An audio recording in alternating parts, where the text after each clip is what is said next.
Hello class 12। देखते हैं आज हम लोग कंडीशनल प्रोबेबिलिटी। जैसा कि नाम है कंडीशनल, मतलब एक पर्टिकुलर कंडीशन हो जाने के बाद जब हम लोग कोई दूसरे इवेंट का प्रोबेबिलिटी निकालते हैं तो वैसे ही चीज़ों को बोलते हैं कंडीशनल प्रोबेबिलिटी। यहाँ है P A by B. A by B कहने का मतलब है कि बी हो जाने के बाद हम लोग को ए का प्रोबेबिलिटी निकालना है। Probability of A when B has already occurred. जब बी हो चुका है उसके बाद वही सिचुएशन पे ए का क्या प्रोबेबिलिटी निकलेगा, इसी को हम लोग बोलते हैं conditional probability. P A by B का फॉर्मूला होता है ए इंटरसेक्शन बी का probability by P of B का प्रोबेबिलिटी। क्वेश्चन बनाते वक्त एक पॉइंट हम लोग को ध्यान में देना है कि बी उसको मान के चलना है जो इवेंट ऑलरेडी हो चुका है, जो हो चुका है उसको मान के चलना है बी, और ए उसको मानना है जिसका होने वाला, जिसको हम लोग निकालने वाले हैं बी के बाद ही ए होगा। ठीक है, तभी कहलाएगा पी ए बाय बी। ठीक है, एक क्वेश्चन देखते हैं। एक कॉइन इज टॉस्ड 3 टाइम्स। एक कॉइन को उछाला गया 3 बार। हमें पता करना है P E by F. Find P E by F in each of the following. पहला क्वेश्चन है, पहले केस में हम लोग को चाहिए हेड ऑन थर्ड टॉस और एफ का वैल्यू है हेड ऑन फर्स्ट 2 टॉसेस। मतलब ये हो चुका है और हमको इसका पॉसिबिलिटी निकालना है। हेड ऑन फर्स्ट 2 टॉसेस, ये हो चुका है कि पहले दोनों पे फर्स्ट और सेकंड पे हेड आ चुका है, तो हम लोग वो ढूंढेंगे कि कौन कौन सा ऐसा एलिमेंट है जिनमें फर्स्ट दोनों पे हेड आ चुका है।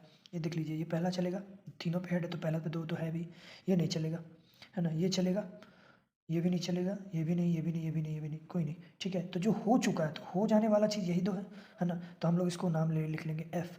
एफ सेट के अंदर आ जाएगा H H H comma H H T. अब हम लोग बात करने जा रहे हैं एफ निकालने के बाद ई इंटरसेक्शन एफ। अब ये ई इंटरसेक्शन एफ का मतलब क्या है? हेड होना चाहिए तीसरे पर और इन दोनों पर क्या होना चाहिए, फर्स्ट दोनों पर हेड होना चाहिए, है ना, मतलब तीनों हेड। इसका मतलब क्या हो गया कि तीनों हेड, पहले पे 2 हेड था ही और तीसरे पे भी हमको हेड ही चाहिए, तो इन तीनों को बात रखते हुए एक यही ऑप्शन दिख रहा है जो दोनों को बात मान रहा है। ठीक है, हेड हेड हेड। अब हम लोग फॉर्मूला लगा देंगे पी ई बाई एफ, मतलब एफ हो जाने के बाद ई का प्रोबेबिलिटी, तो P E intersection F by P F. Value रख देंगे, ये है पॉसिबिलिटी 1, ये है कितना 2, तो आंसर आ जाएगा 1/2। नेक्स्ट देखते हैं सेकंड, जिसमें ई को बोला गया कि एटलीस्ट 2 हेड होना चाहिए, मतलब कम से कम 2 हेड का पॉसिबिलिटी निकालना है, और एफ में दिया हुआ है कि एटमोस्ट 2 हेड, मतलब ज़्यादा से ज़्यादा 2 हेड, ये बीत चुका है और इसका निकालना है। तो सबसे पहले हम लोग एफ का देखेंगे कि कौन सा सेट बनता है। एटमोस्ट 2 हेड मतलब ज़्यादा से ज़्यादा 2 हेड होना चाहिए, 2 से ज़्यादा नहीं होना चाहिए, 2 से कम चलेगा, 2 से ज़्यादा नहीं चलेगा। तो देख लीजिए, ये चलेगा, ये भी हमारे फेवर में, ये भी चलेगा, ये भी चलेगा, ये भी चलेगा, ये भी चलेगा और ये भी चलेगा, मतलब हेड ना हो तो भी चलेगा, बस 2 से ज़्यादा नहीं होना चाहिए। तो ये 7 पॉसिबिलिटी हैं। ठीक है, H T H H H T. Next देखते हैं एटलीस्ट 2 टेल। ई का वैल्यू है एटलीस्ट 2 टेल, कम से कम 2 टेल होना चाहिए, और एफ जो हो चुका है एटलीस्ट 1 टेल, मतलब कम से कम 1 टेल आ चुका है। अब हम लोग को निकालना है कि कम से कम 2 टेल होगा, उसका क्या पॉसिबिलिटी है। तो पहले एफ हम लोग लिख लेंगे। एफ माने कि कम से कम, नहीं ज़्यादा से, एटलीस्ट 1 टेल, कम से कम 1 टेल होना चाहिए। तो 1 टेल वाले कितने हैं, कम से कम 1 2 3 4 5 6 7, याद रहे कम से कम 1 टेल बोला गया है, मतलब आप एक से ज़्यादा ले सकते हैं, 2 भी ले सकते हैं, 3 भी ले सकते हैं, बस कम से कम 1 टेल होना चाहिए। तो इसमें टोटल 7 पॉसिबिलिटी आएगा।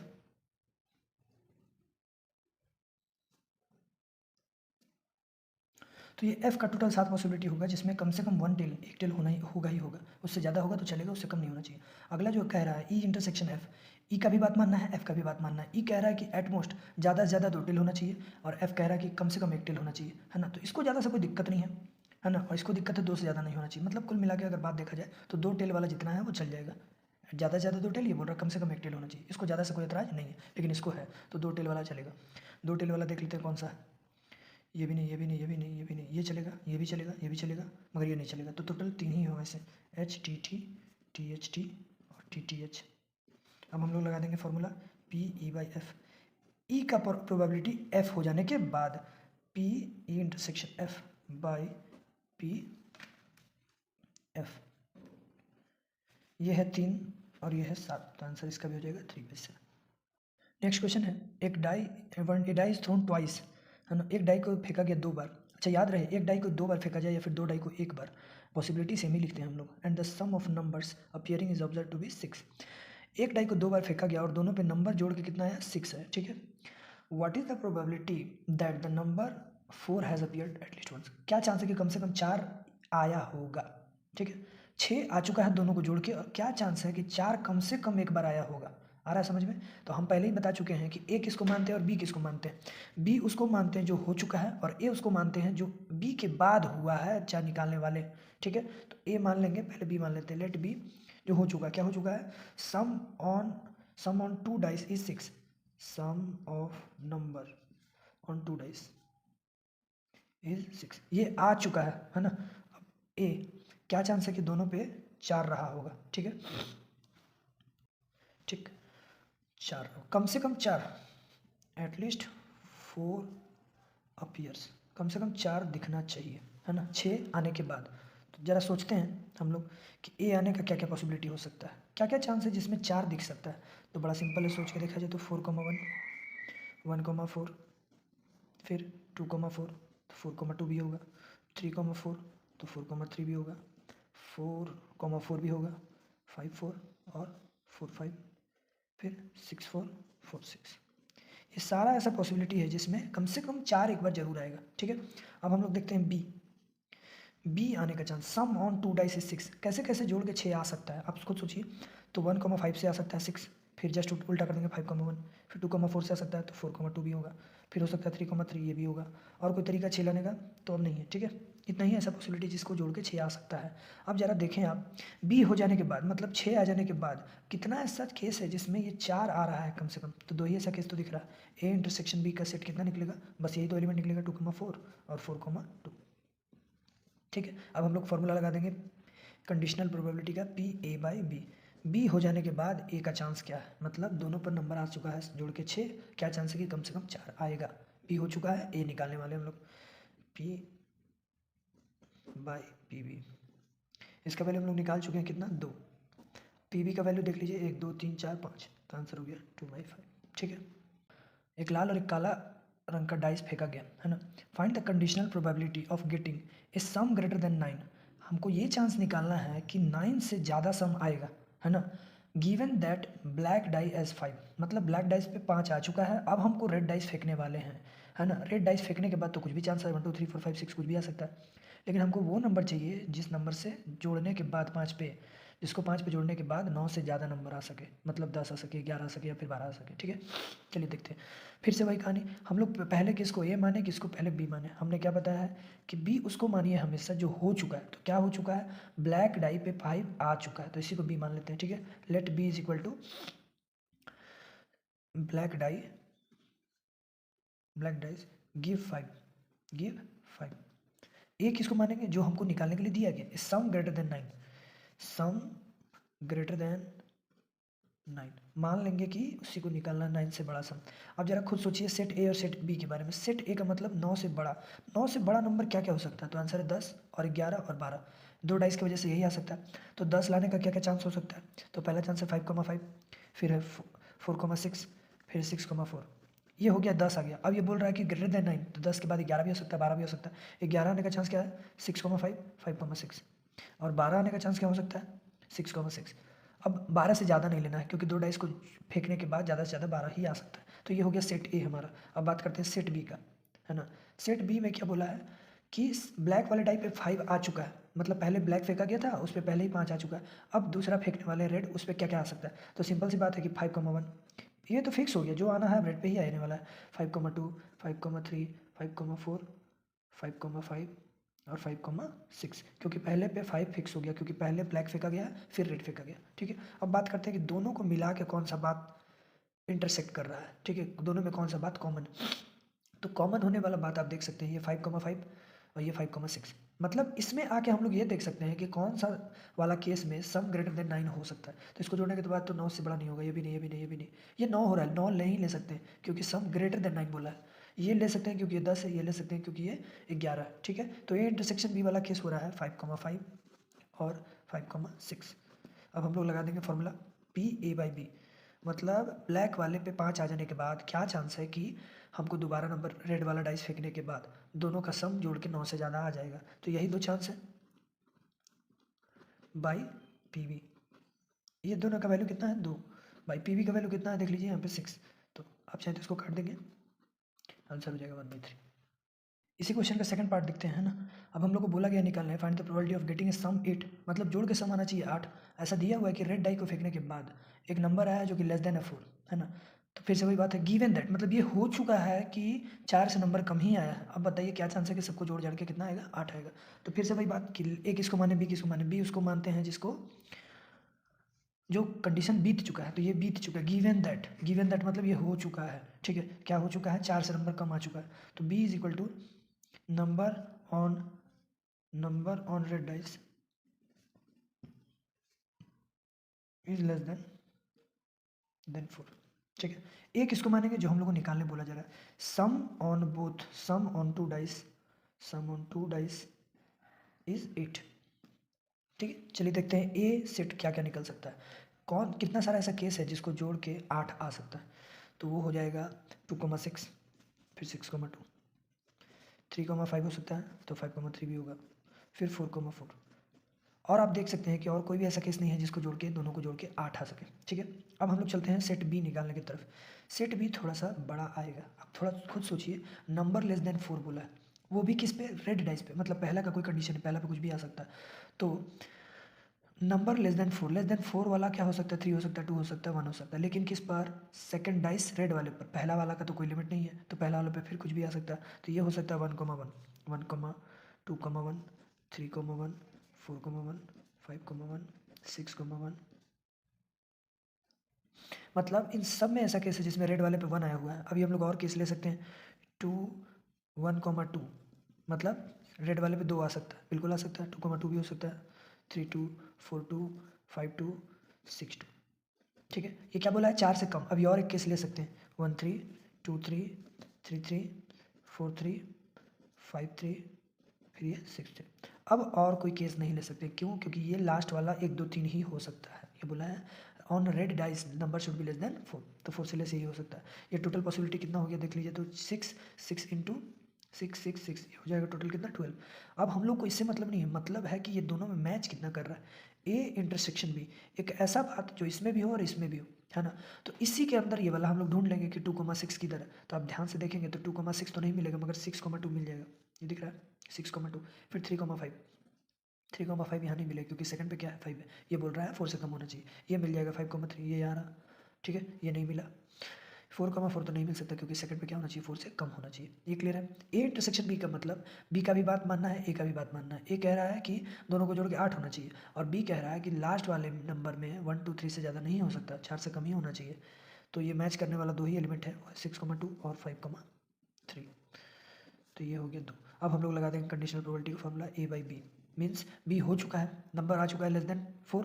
ए निकालने जा रहे हैं कि सम दोनों का क्या होगा, 8 आएगा। तो ये आएगा फॉर्मूला, ये इसका वैल्यू 2, और इसका पी बी आप गिनेंगे तो कितना आएगा, 18। इसको कैंसिल करेंगे तो आंसर आएगा 1/9 आंसर। नेक्स्ट क्वेश्चन देखते हैं। एक couple has 2 children, find the probability that both children are boys. हमें ये निकालना है कि दोनों चाइल्ड बॉयज़ हैं, लड़के हैं। ये दिया हुआ है कि एल्डर इज़ ए बॉय, मतलब बड़ा वाला, एल्डर मीन्स क्या होता है, बड़ा वाला। बड़ा वाला क्या है, लड़का ही है, तो बताइए दोनों लड़का होगा, इस बात का क्या चांस है, ठीक है।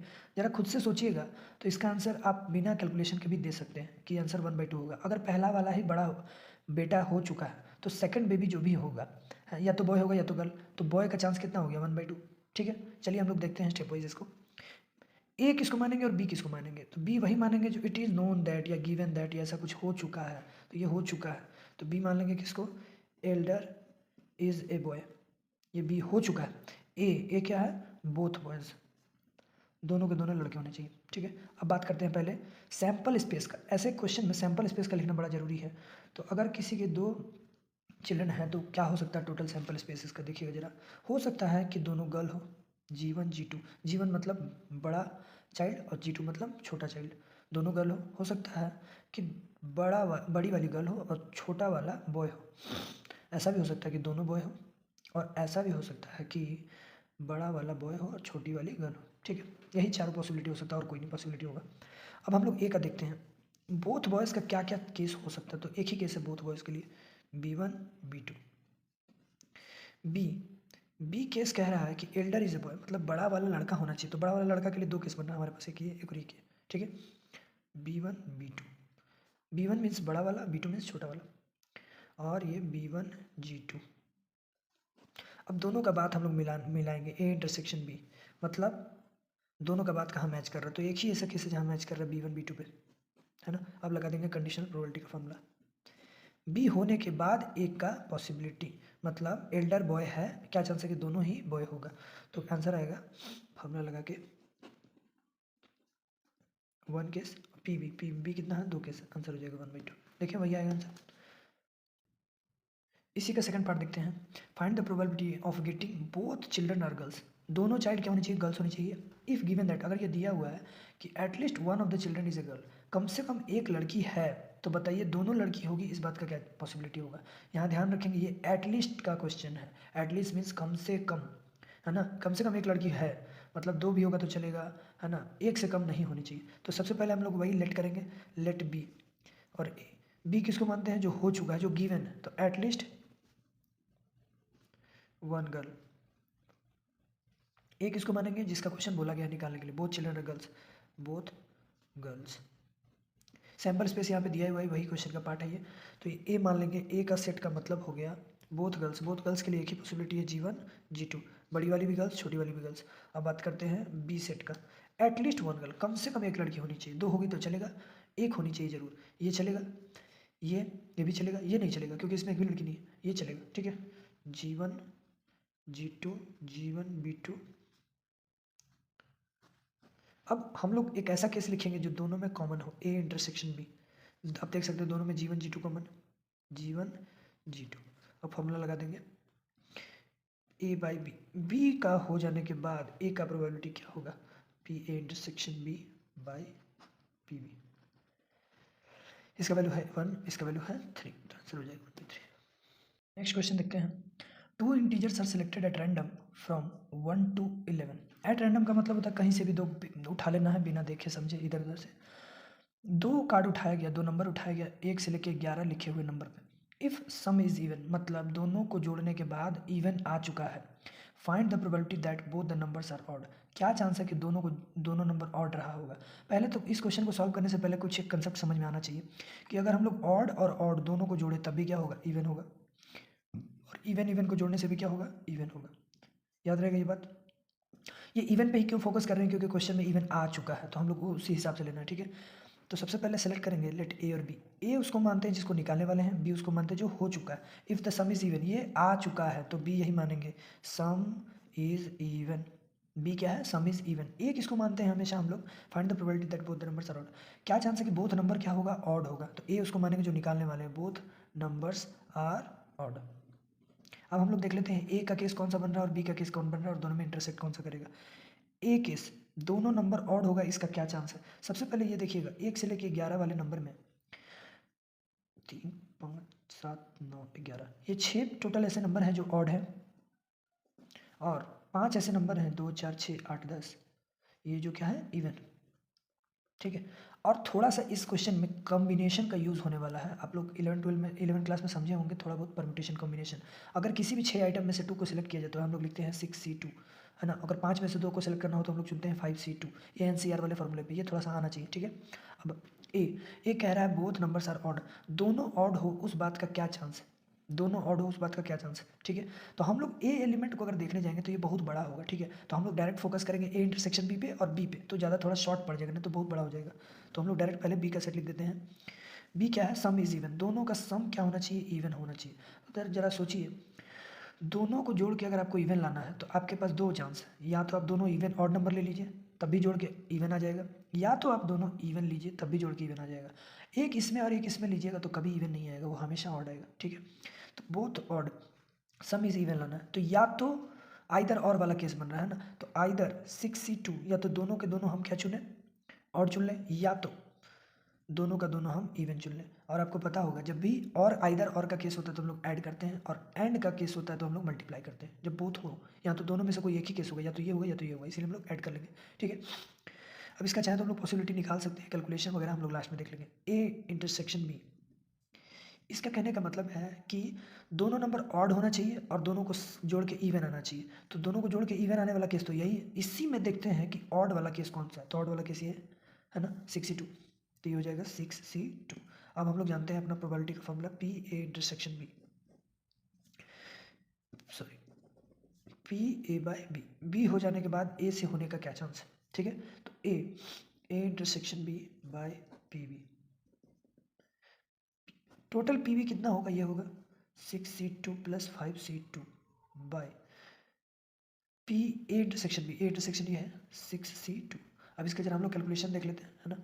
इसको लिखने का एक तरीका होता है कि इसको 2 बार घटाते हुए लिखते हैं और 2 × 1 लिखते हैं, फिर उसी तरह 6 × 5/2 × 1 प्लस 5 × 4/2 × 1। अब देख सकते हैं दोनों का 2 और 1 कैंसिल आउट हो सकता है, 6 × 5/6 × 5 प्लस 5 × 4। और बढ़िया से ध्यान देंगे तो ऊपर का 5 कॉमन लेके नीचे से 5 कॉमन आ जाएगा,